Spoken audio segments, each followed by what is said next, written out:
Le sujet de l'influence et de la manipulation est un sujet qui revient régulièrement dans mes formations. Surtout, comment faire la différence entre les deux, influencer ou manipuler. Je vous en parle tout de suite. Générique.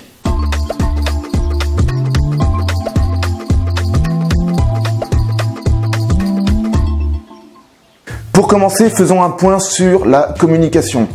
Toute communication est influence. J'en ai parlé dans une vidéo, d'ailleurs je vous mets le lien tout de suite dans la description de celle-ci. Allez y jeter un coup d'œil et vous verrez quelle est la différence entre influence et manipulation.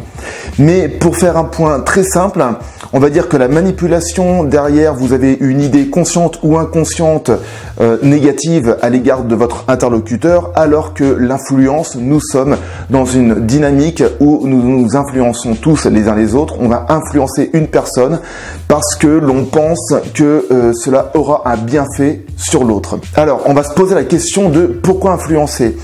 La première chose, c'est que peut-être que vous avez des opinions à faire passer. Prenons un exemple, aujourd'hui la plupart des personnes qui sont sur YouTube, un petit peu comme moi aussi, voilà, je suis sur YouTube, j'ai des opinions à faire passer. Donc quelque part, on va pas se mentir, j'ai bien envie de vous influencer. C'est le but de communiquer une idée. Ensuite, vous pouvez avoir et être dans une dynamique, vous avez un produit à vendre ou peut-être un service à vendre, que ce soit sur le terrain, sur Internet et l'idée, elle sera là. Il faudra bien argumenter pour convaincre votre prospect, votre futur client de vous acheter votre produit ou votre service. Donc là, c'est vrai que le fait de savoir influencer, c'est quelque chose qui peut vous intéresser. Le troisième point, c'est le fait d'influencer une personne, pourquoi pas de votre entourage. Donc ça peut être quelqu'un de votre famille, un de vos amis, votre femme, votre conjoint, ou votre conjoint, ou peut-être vos enfants, vous avez une idée à faire passer. Donc là, ça peut être aussi utile de savoir comment influencer en douceur. Alors, influencer en douceur. L'idée, déjà, on va commencer par cette base et de cette phrase que j'aime bien, qui dit qu'on n'attire pas une abeille avec du vinaigre.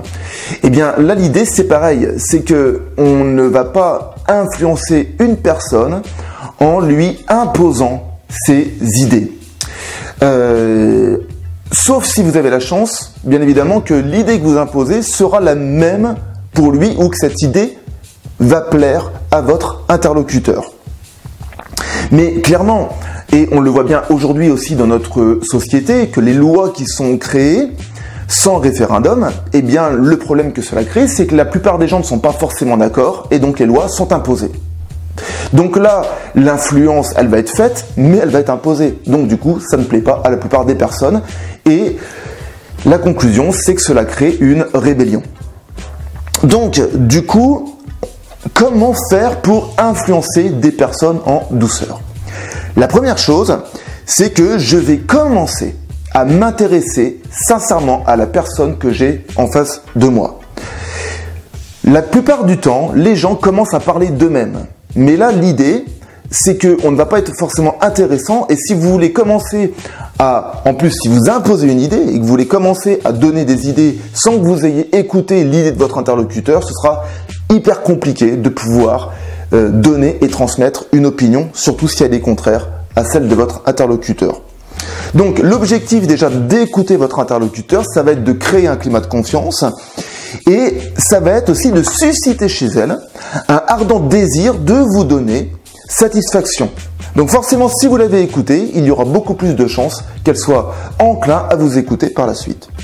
Donc la deuxième chose, c'est que vous allez écouter, vous allez comprendre ses opinions, donc vous allez lui montrer les importances de son opinion. Et la deuxième chose, c'est que vous allez aussi admettre que ses opinions ont de la valeur.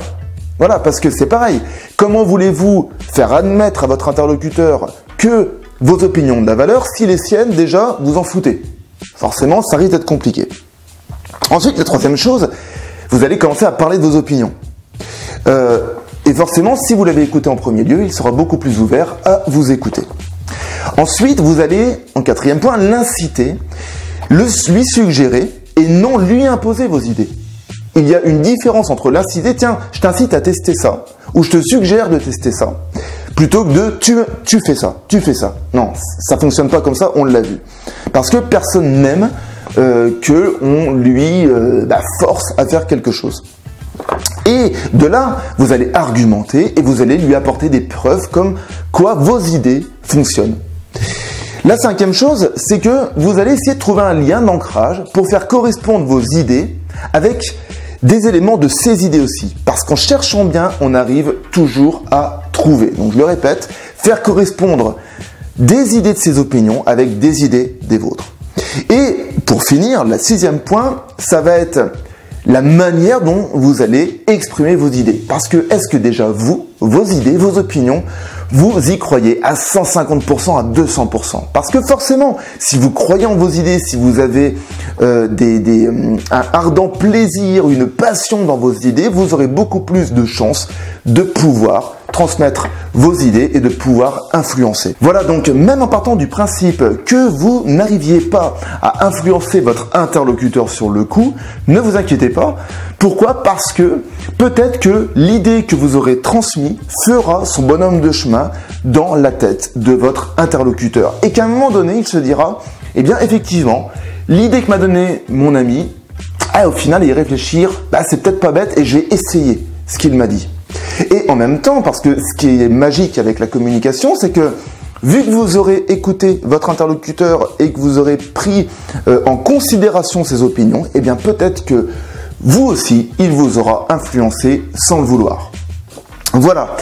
Mais écoutez, j'espère que cette vidéo sur l'influence vous donne un petit peu plus de clarté, surtout pour comment faire et surtout le faire en douceur. Je vous souhaite à tous une agréable semaine. On se retrouve lundi prochain. Prenez soin de vous. Ciao.